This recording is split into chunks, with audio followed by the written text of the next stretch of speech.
Ngisathanda kuthola umbiko la. Lo mbiko lo ngiwuthole ekuseni.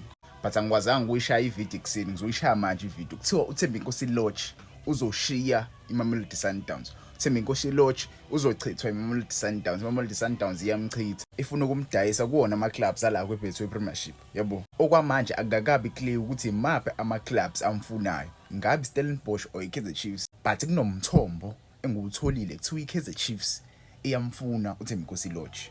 Kaizer Chiefs are chasing the signature of uThembinkosi Lorch, lo ozodedwela iMamelodi Sundowns, ospende isizini eyodwa.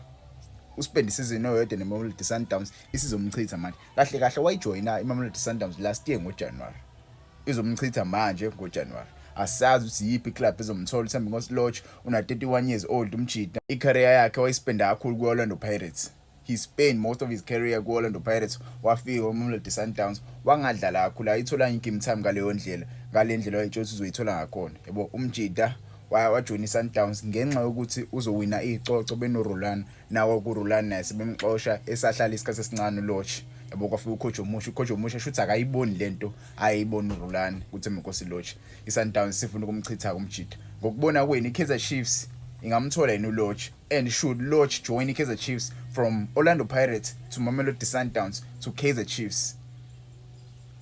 Ngokubona kwakho ungangitshela lapha kuma comments ukuthi should Thembinkosi Lorch join Kaizer Chiefs or should he go back to Orlando Pirates. Ngeke ngazi noma Orlando Pirates esazovuma yena ukumamungela abuyele.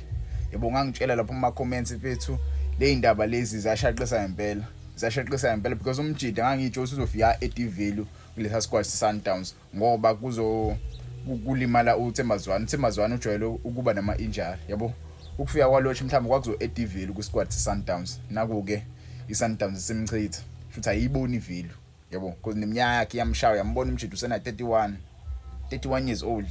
Yabo mhlawumbe unawo ama-season awu2 akhona kuyena right now because uyiquality. Siyamazi Thembinkosi Lorch medlala. Yabo inkinga emshayayo naye ibuye imshaye naye ama-injury.